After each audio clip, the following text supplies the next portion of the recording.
စာပေချစ်မြတ်နိုးသူများအားလုံးမင်္ဂလာပါဒီတစ်ခေါက်မှာတော့ဆီယမကျူရေးသားထားတဲ့ဝတ္ထုတော်တွေတဲကမှတစ်တပင်ကောင်းဆိုတဲ့ဝတ္ထုတော်လေးတစ်ပုဒ်ကိုဖတ်ပြပေးချင်ပါတယ်တစ်တပင်ကောင်းလောကပဝန်းကျင်သည်တိတ်ဆိတ်စွာငြိမ်းချမ်းလျက်ရှိသည်အေးစိမ်စွာလည်းလန်းဆန်းလျက်ရှိသည်ရွာကလေးသည်ဘေးပတ်ဝန်းကျင်တွင်တောင်တန်းများတစ်ပင်အုပ်စုကြီးများကာယံထားသောကြောင့်ခရီးသွားလာရေးအနှဲငယ်ခက်ခဲသောဒေသဖြစ်သည်ထို့ကြောင့်လည်းဤရွာကလေးတွင်လူနေအိမ်ချီအလွန်ကျဲပါသည်ပြည်မမှဧည့်သည်များအရောက်ပေါက်နေသည်ဗုဒ္ဓဘာသာနှင့်သက်ဆိုင်သောသူ့လိုယဟန်တန်ကားများလာရောက်လည်းပဲချင်းနေဟန်တူသည်ရွာရှိလူဦးရေဤတဝက်ခန့်သည်ခရစ်ယာန်ဘာသာဝင်များဖြစ်ကြသည်ကြံတဝက်ထဲမှတချို့သည်မီယိုဖလာကိုးကွယ်မှုဖြစ်သောနတ်ပူဇော်ကိုးကွယ်ခြင်းကိုအမွေထိန်ထိန်ထားစေကြံတချို့သည်ဗုဒ္ဓဘာသာဆိုသည်ကိုကြားဘူးနာဝရှိနေသူများဖြစ်သည်ဤရွာတွင်ပထမဦးဆုံးဗုဒ္ဓဘာသာဘုန်းကြီးကျောင်းကိုလွန်ခဲ့သည့်၈နှစ်ကမှစတင်တည်ထောင်ခဲ့ရသည်သူသည်ထိုဘုန်းကြီးကျောင်း၏ဒုတိယမြောက်ကျောင်းနိုင်ဘုန်းကြီးဖြစ်သည်အင်္ဂလိပ်ခေတ်ကတည်းကခရစ်ယာန်သာသနာပြုဘုန်းကြီး၏စွန့်စားစွာစီယုံသာသနာပြုခဲ့သောအကျိုးကျေးဇူးကြောင့်ရွာသားများသည်ခရစ်ယာန်ဘာသာကိုကိုးကွယ်စီကပ်ခဲ့ကြသည်သို့သောနတ်ကိုးကွယ်သောအုပ်စုလည်းကျန်နေသေးသည်သူအရင်ဤကျောင်းနိုင်ဘုန်းကြီးသည်ဗုဒ္ဓဘာသာဝင်ရွာများကဲ့သို့စွမ်းခံခြင်းအမှုကိုပြုလုပ်၍မရခဲ့ပြီရွာသားများသည်ဘုန်းကြီးတစ်ပါးကိုဆွမ်းလောင်းဖို့ကတ်လူဖို့ဟူသည့်အတိတရားနှင့်ဝေးကွာလာသည်သူတို့အမြင်တွင်ဤဖုန်ကြီးသည်မိမိတို့ကဲ့သို့ထမင်းဟင်းချက်စားရန်ဘာကြောင့်ဝင်လေးနေပါသနည်း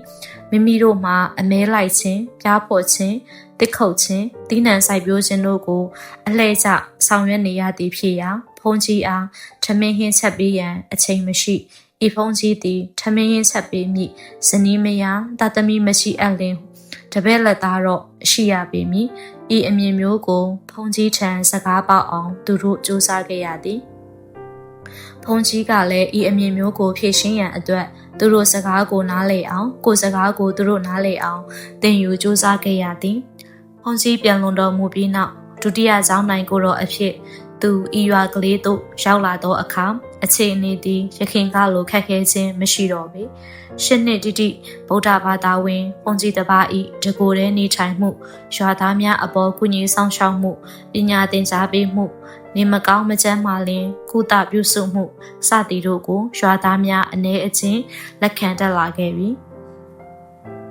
ထိုအချိန်တွင်သူရောက်လာရခြင်းဖြစ်ရာသူ့အတွက်တာရဏပြုခြင်းသည်မူလဘုန်းတော်ကြီးလောက်တော့ပင်ပန်းခက်ခဲခြင်းမရှိပေရွာသားထဲမှလူခက်ရွယ်တယောက်သည်မူလဘုန်းတော်ကြီး၏ကပ္ပိယအဖြစ်ထမင်းဟင်းချက်ပြီးဘုန်းကြီးဝေယဝစ္စကိုပြုစုပေးနေခဲ့သည်မှာ2နှစ်3နှစ်ခန့်ရှိနေပြီဟုသိရသည်ထိုသူ၏နာမည်မှာသူသည်တလောက်အတန်ထွက်ပြီးဦးကြုံတန်ဖြစ်သည်ရဝံလူမျိုးအနွယ်ဖြစ်သည်မြန်မာစကားအတော်အသင့်ပြောတတ်လေသည်ရွာသားများသည်အများစုမှာအမဲလိုက်ခြင်းဖြင့်ဟင်းစားချာခွေစားသည်ဖြစ်ရာရလာသောအမဲအားခွဲဝေဖြတ်တောက်ပြီးဘုန်းကြီးကျောင်းသို့လာပို့လေးရှိသည်တခါဘုန်းကြီးနှင့်ဓာတ်ရိုက်တွေ့တခါဘုန်းကြီးနှင့်မတွေ့လင်လေဘုန်းကြီးကျောင်းမိဖို့ကျောင်းထုတ်တန်းမှာထိုအမဲပေါင်ကိုချိတ်ဆွဲထားခဲ့လေးရှိသည်အဲ့ဒီမှာအမဲတစ်ပေါင်ပေးခဲ့ပြီးချက်စားပြီးတော့ဟူသောအကျိတ်ပဲပင်ဖြစ်သည်ဘုန်းကြီးဆိုသည်မှာကိုယ်တိုင်ထမင်းဟင်းဆက်ပြုတ်စားကြသူများမဟုတ်ကြောင်းဘုန်းကြီးကရှင်းပြသည်ကိုသူတို့နားမလည်နိုင်ပြီကပ္ပိယမရှိခင်ကထိုဟင်းစားအမဲပေါင်ကိစ္စမျိုးသည်ဘုန်းတော်ကြီးအတွက်ဖြည့်ရှင်းရန်တော်တော်ခက်ခဲသောပြဿနာဖြစ်သည်ဘုန်းကြီးကျောင်းဝင်းနောက်ဖက်ခြမ်းမြေတွင်တီးနှံစိုက်ပျိုးခြင်းထိုတီးနှံကိုတခြားစားကုန်ဖြင့်လဲလှယ်ခြင်းစသည်တို့ကိုဘုန်းတော်ကြီးကိုယ်တိုင်ပြုလုပ်ခဲ့ရဘူးသည်ယခုအခါမှာတော့သူသည်ကပ္ပိယရှိသောဘုန်းကြီးကျောင်းတွင်စွမ်းကိစ္စအတွက်သိအခက်အခဲမရှိဘဲသာသနာပြုခွင့်ရနေပြီရွာထဲတွင်ဗုဒ္ဓဘာသာအိမ်ချီ4-5-6အိမ်ရှိပြီဖြစ်၍သူစွမ်းခံနိုင်ခဲ့ပြီရွာထဲကကလေးများကိုသူသည်အင်္ဂလိပ်စာမြန်မာစာသင်ကြားစသည်တို့ကိုသင်ကြားပေးခွင့်ရပြီဘ ဗုဒ္ဓအကြောင်းကိုပုံမြင်တပုတ်ပြောသလိုညစဉ်ပြောပြနိုင်ဖို့သူသည်ဒေတာခံတိုင်းရင်းသားစကားကိုတင်စားတမြောက်ခဲ့ပြီးပြီအင်မိုင်ခါမြေဟုဖြစ်ပေါ်မလာမီအရင်အမြင့်ဖြစ်သောနန့်တမိုင်ချောင်းကြီး၏ကဘာဘေးတွင်သူ၏ဖုန်ကြီးချောင်းကိုတိဆောက်ထားသည်ဖြစ်ရာချောင်းရည်စည်းတံတကိုင်းတရွက်တို့၏တိုးတိုက်လှုပ်ခတ်တံဈေးငတ်များအော်မြည်တံသောတရိษံငယ်ကလေးများ၏ပြေးလွှားအော်မြည်တံတို့ဖြင့်ပတ်ဝန်းကျင်သည်တာယာချမ်းမြေလှပါသည်၆ကဘာထိပ်မှတစ်ပင်ဝါပင်အရင်၌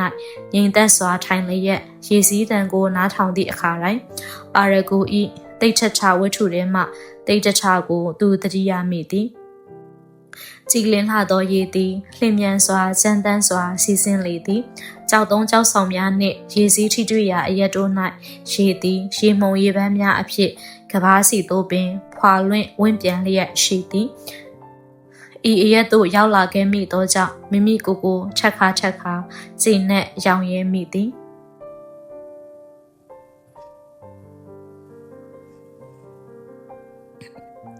သူသည်အသက်17နှစ်သားအရွယ်တွင်ရွာရှိမူလာတန်းကျောင်းမှစထုထတန်းအောင်မြင်ခဲ့၏သူစာတီမှာရင်နန်းကျောင်းမျိုးနယ်ဖျားကန်းကြီးရွာအုပ်စုအပိုင်းရွာသစ်ကလေးကြီးရွာဖြစ်သည်စထုထတန်းအောင်မြင်ပြီးသောအခါ2နှစ်လောက်ဖေလေတွင်ကုညီလောက်ကင်ပေးပြီး73နှစ်သားအရွယ်တွင်ဥယျာဉ်ကျောင်းဆရာတော်ထံမှရှင်သာမဏေအဖြစ်ခံယူခဲ့သည်ဆရာတော်မဲ့ခေါ်အပ်တော်ရှင်သာမဏေဘွဲ့မှာဇဏကဖြစ်သည်ဤဘွဲ့အမည်ကိုသူအလွန်နှစ်သက်ပါသည်ဖျားအလောင်းမဟာဇဏကမင်းကိုသူအလွန်သဘောကျခဲ့ဘူးသည်မဟုတ်လားဆရာတော်ဦးတော်ဝိသား၏ကျောင်းမှာနေထိုင်ရင်အငယ်တန်းအလက်တန်းတို့ကိုအောင်မြင်ခဲ့သည်ထို့နောက်ရေနံကျောင်းမြို့ရွှေတောင်ပါဠိတက္ကသိုလ်မှစာသင်ရင်အကြီးတန်းအောင်မြင်ခဲ့သည်အမှန်တိုင်းပြောရရင်ထိုနှစ်ကအကြီးတန်းအောင်လိမ့်မည်ဟုသူလုံးဝမျှော်လင့်မထားခဲ့ပြီအလွန်ခက်ခဲပြီးများပြားလာသောဤကျမ်းစာများကိုတစ်နှစ်ချဲကြက်မှတ်အာကုံဆောင်နိုင်မည်ဟုသူမထင်မှတ်ခဲ့2နှစ်လောက်တော့ဖြည့်ယူရမှာပဲဟုသူထင်ခဲ့သည်ကံကောင်းထောက်မှစွာပင်သူနှစ်စင်းပေါက်အောင်မြင်ခဲ့သည်သူသည်အောင်စရင်ကိုသိရစဉ်ကလူငယ်ပြီးဟမ်းမဆောင်နိုင်လောက်အောင်ပင်ပျော်ရွှင်သွားခဲ့သည်မိမိနေသောဆွေလာရောင်ကျောင်းကြီးပေါ်မှာ2ပတ်3ပတ်လောက်ဇွန်ထိုးပြလိုက်ခြင်းစိတ်ကိုမနှဲအောင်ဤမျိုးသိခဲ့ရသည်အဖေနှင့်အမေသည်သူ့အတွက်ခြေနှက်ကိုယူမဆုံးရှိခဲ့သည်အသက်20ပြည့်သည့်အခါဥယျာဉ်ကျောင်းတိုင်း၌ယဟန်အဖြစ်သို့ရောက်ခဲ့သည်ထိုအချိန်မှာလည်းသူ၏ယဟန်ဘွဲ့အမည်သည်အရှင်ဇဏကပင်ဖြစ်သည်ရွာမှကျောင်းတိုင်း၏လက်ထောက်အဖြစ်သူဆက်လက်နေထိုင်ရန်အဖေနှင့်အမေကဆန္ဒရှိခဲ့တော်လဲသူကမဟာဓမ္မစရိယအထိအောင်ကျင်သည်စာတတ်ပုဂ္ဂိုလ်ဖြစ်ခြင်းစိတ်ကိုချိုးနှိမ်၍မရခဲ့ပြီတခါကြီးကျုပ်ရန်ကုန်မှာစာသွားတင်မလို့ဟုအဖေအားအတိပေးသောအခါအဖေသည်သူအားမသားမြည့်ရသဖြင့်တဘောတူခဲ့သည်ရန်ကုန်တွင်စာသွားတင်ခြင်းဟုသောအမှုကိစ္စသည်လွယ်မယောင်နှင့်အလွန်ခက်ခဲကြမ်းတမ်းလှလေသည်အတိမိတ်ဆွေဖုံးကြီးဟု၍မရှိသောကြောင့်ရန်ကုန်မှာကျောင်းတစ်ကျောင်း၌နေထိုင်ခွင့်ရရန်ရက်ပေါင်းများစွာစ조사ရှာဖွေခဲ့ရသည်ဖုံးကြီးကျောင်းတော်တော်များများသို့သူသွားရောက်ချင်းကပ်ခဲ့သည်သူအားမြည်သည့်ကျောင်းကမှလက်မခံနိုင်ပေဝါဆိုလာပြင်းနေသို့ရောက်ခါနီးလေးကျောင်းတစ်ကျောင်းမှမရသေးသဖြင့်ရင်ပူလေးဖြစ်လာသည်ရန်ကုန်လာမိတာမှားပြီဟုလည်းကိုနောင်တရမိသည်အဖေပေးလိုက်သောရွှေနီးစာစုဆောင်းငွေကလည်းကုန်လို့ပြီကျောင်းတစ်ကျောင်းမှမရပဲဝါဆိုသွားလင်သူပါလို့ရမည်နီ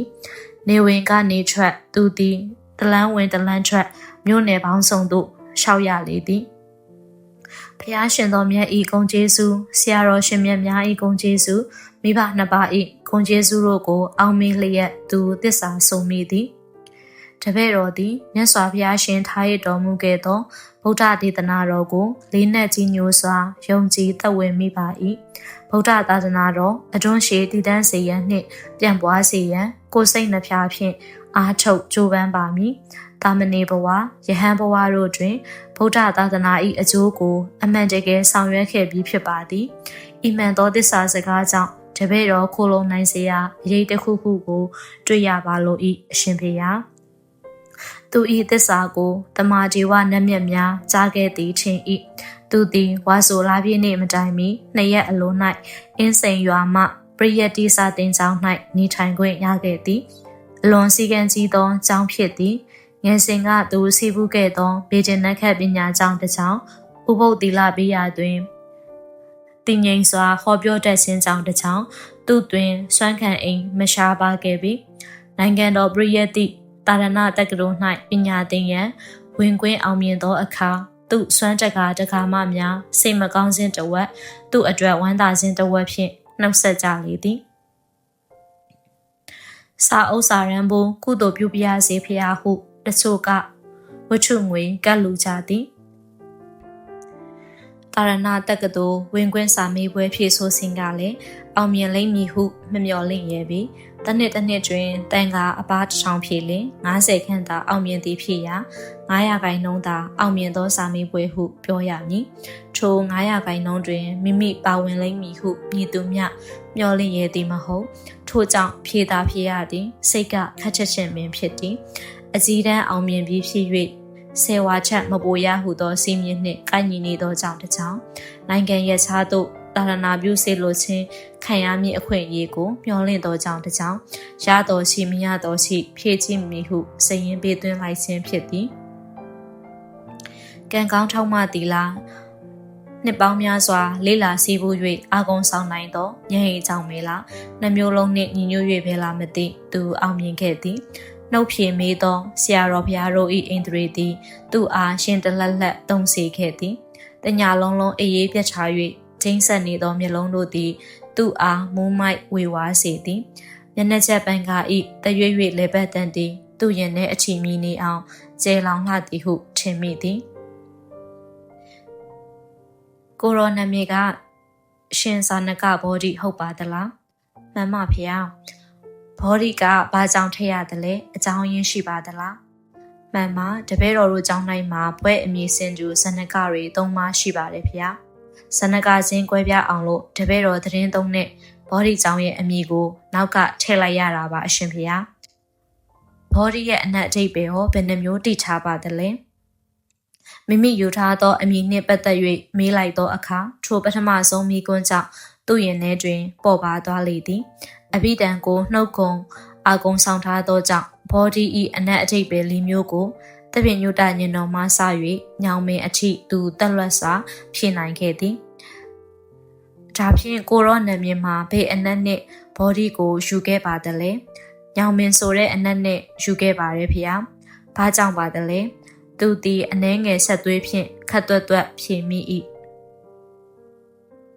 တဲ့တပင်ကောင်းရင်ငှက်တပေါင်းနားရတယ်လို့အဆိုရှိတော့တပည့်တော်ရဲ့အဟိအဝါဒဟာဗုဒ္ဓသာသနာတော်ကိုခိုလုံခြင်းနဲ့ဝိနည်းတတ္တဝါတွေအတွက်အင်းငိမ့်မှုကိုပေးနိုင်ခြင်းနဲ့အနက်အထိပ်ပင်နေပါဖေ။အင်ဂျရီကြီးသောဆရာတော်ဤမျက်နာတော်ကိုမဝတ်မရဲဖူးမြော်လျက်လျှောက်ထားသောအခါဆရာတော်ဤမျက်လုံးများပြုံးရောင်တန်းသွားလေသည်။နောက်ဆရာတော်တစ်ပါးကသူ့အားဆူဆူဆိုင်ဆိုင်အကဲခက်လျက်မိကွန်းထပ်မိသည်။ကိုရောအရင်အဲ့ဒီထိုင်ကုန်မှာထိုင်သွားတဲ့တန်ခါဟာကိုရောကိုပချမ်းရဲ့ဘယ်ပစ္စည်းနဲ့ဂျေစုပြုသွားတယ်လဲ။သူအနှဲငယ်အုံနောက်ဆောက်သွားခဲ့၏။24ပစ္စည်းကိုစိတ်ထဲမှလင်းမြန်စွာအနက်ဒိတ်ပေတွေစဉ်းစားယူရသည်။ဥပနိတ္တယပစ္စယောအညမညပစ္စယောမဟုတ်သေးပါဘူး။တိတ်ကြကြစဉ်းစားနေ၍မကောင်းမီသူသည်ဆုံးဖြတ်ချက်ကိုမြင်မြန်ချ၍မြင်မြန်လျှောက်ထားလိုက်သည်။သူထွက်သွားပြီးမှတပည့်တော်ဝင်လာထိုင်ရတာဆိုတော့မရှိစင်းတဲ့အကျိုးပြုတဲ့အတွက်နတ္ထိပစ္စည်းနဲ့ပါဖေ။ဆရာတော်များတပါးမျက်နာကိုတပါးအကြည့်ချင်းစုံလိုက်ကြပြီးပြိုင်တူခေါင်းငိမ့်လိုက်လေသည်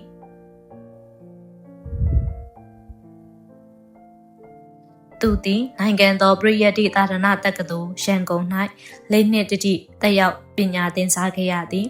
မင်းကွန်းဆရာတော်အရှင်မြတ်ဖျား၏ပံ့ပိုးကူညီမှုကြောင့်တက္ကသိုလ်သည်အလွန်အဆင့်မြင့်ခဲ့သည်တန်ခါတစ်ပါးစီနေထိုင်ရသောအခန်းကလေးများသည်လိုအပ်သည့်ပရိဘောဂပစ္စည်းအသင့်ရှိ၏ဘာသာရဲ့ခုနှစ်ခု၏သင်ခန်းစာများအလွန်များပြားလှသဖြင့်သူတို့အားလုံးအလွန်ပင်ပန်းခက်ခဲစွာစ조사သင်ယူရတော်လေနေထိုင်စားသောက်မှုမှာအလွန်အဆင်ပြေသောကြောင့်တစ်ကြောင်းစာချဓမ္မကတိကပါမောက္ခဆရာတော်များအသင်ပြကောင်းမွန်သောကြောင့်တစ်ကြောင်းစိတ်ချမ်းသာခဲ့ကြပါသည် အုတ်ချုပ်သူဆရာတော်ဘုရားဤဖုံးတကူအပေါ်မှာတင်နန်းကျောင်းဤစီပင်ဝါပြောမှုအပြောင်းလဲကမူတည်နေသည်ကြီးညိုကိုးကွယ်စည်းကမ်းမှုများသည့်အခါကျောင်းဖွင့်ဖြိုးမည်အရေးအချင်းအလွန်ပြည့်သောတင်နန်းပို့ချသူဆရာတော်များနှင့်အင်အားပြည့်မည်ဒါကလောကနိယာမတရားအတိုင်းဖြစ်လေသည်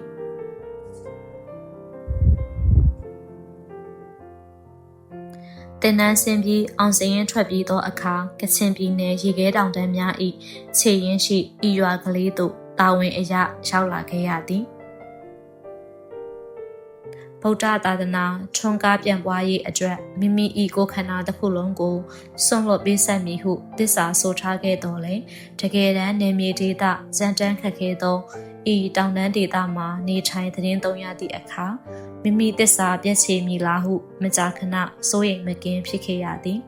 မိမိတို့မြန်မာစကားကိုနားမလည်သောရွာသားများနှင့်သူတို့ဘာသာစကားကိုနားမလည်သောမိမိ၏အကြောင်းဆက်တွေ့ရသည်မှာတော်ခက်ခဲသည်ဗုဒ္ဓဘာသာဝင်အနေငယ်သားရှိသောဤရွာကလေးတွင်အစိုးရကစွမ်းစံကြောအဖြစ်လှူဒန်းလိုက်သောကျပ်တစ်ထောင်ဖြင့်လာရောက်အသက်ရှင်ရခြင်းသည်မနိုင်မနှင့်ဝန်ထုတ်ဝန်ပိုးတစ်ခုသာဖြစ်သည်တရွာနှင့်တရွာသွားလာရေးအတွက်ကိုယ်စီတောင်းမှတပါအားကိုးစရာရှင်မရှိနန်းတမိုင်းချောင်းနှင့်ချောင်းလက်သက်များကိုဖြတ်ကူးရာတွင်အများအားဖြင့်အသုံးပြုကြသည်မှာကျိန်ဖြင့်ပြုလုပ်သောကြိုးတရားများဖြစ်သည်တချို့တရားများတွင်နင်းချောက်သည့်ကျန်ကင်းမှာကျိန်နှစ်ချောင်းသုံးချောင်းသာခင်းထားသည်အောက်မှာကကြောက်သုံးများကြားမှကြောက်မှတ်ဖွယ်အတန်ဖြင့်អော်၍စီးဆင်းနေသောချောင်းရည်စီမြေပြန့်သားတယောက်အတွက်ကြီးမားသောစွန့်စားမှုတစ်ခုပင်ဖြစ်သည်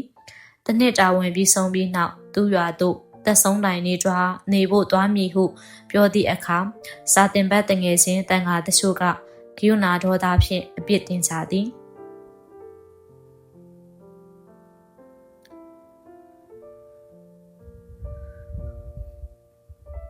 သူတိတ်တဆိတ်စွာပင်ပြုံးနေခဲ့ပါသည်တန်ဃာတော်များကျင့်သုံးရမည့်ဝိနည်းတို့ကိုသူတတ်နိုင်သမျှလိုက်နာပြီးတိတ်ခါတည်ကြီးစွာကျင့်ကြံပြုမှုခဲ့သည်ပညာဗဟုသုတများကိုမိမိတတ်နိုင်သမျှပေးဝေငှခဲ့သည်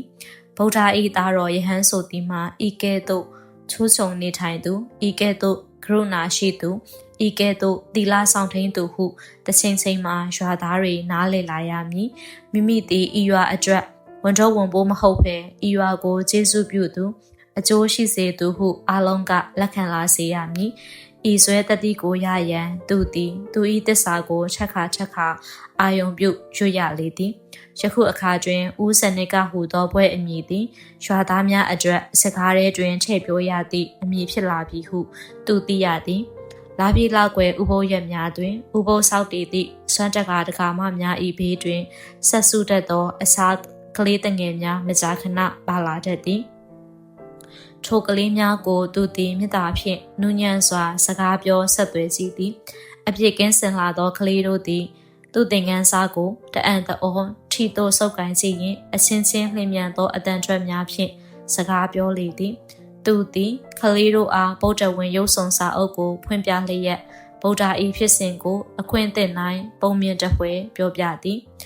ပကြီးဆရာကြီးဥပကြီး၏ပြည့်စွာခမ်းနားသောရုပ်ဆောင်တရုပ်ပုံဖော်များကိုကလေးများစိတ်ဝင်စားကြပါသည်တနေ့တိကျောင်းတိုင်ဖုံးကြီးအဖြစ်လက်တွေ့သာသနာပြုပြီးနောက်ဤရွာတို့ပင်မိမိဆုံးဖြတ်ချက်ဖြင့်ထပ်မံလာရောက်ခဲ့သည်မှာထိုကလေးများ၏အပြည့်ကင်းစင်သောမျက်လုံးများကြောင့်ဖြစ်သည်ထိုမျက်လုံးများ၏အေးချမ်းမှုဖြင့်တည်ငြိမ်စေလိုသည်ယုံကြည်ခြင်းဖြင့်လည်းတောက်ပစေလိုသည်ဂိယုဏဖြင့်လည်းနူးညံ့စေလိုသည်သူတို့၏နှလုံးသားကလေးများကိုကရေခဲတောင်တန်းစီမှဆွတ်ဆွတ်ဖြူသောနှင်းများလိုပင်ဖြူစင်တန့်ရှင်းစေလိုသည်ရှင်းမဖြစ်သောထိုစေတနာကိုမိုင်ပေါင်းများစွာဝေးကွာလာသောဇာတိရွာကလေးမှမိခင်ဖခင်နှစ်ပါးကြည်လင်စွာတာရုခေါ်ကြလိမ့်မည်ဟုသူယုံကြည်ပါသည်တသက်ပင်ကောင်းဆိုတဲ့ဝတ္ထုတော်လေးကိုနားဆင်ပေးခဲ့ကြတဲ့အတွက်ကျေးဇူးများကြီးတင်ပါတယ်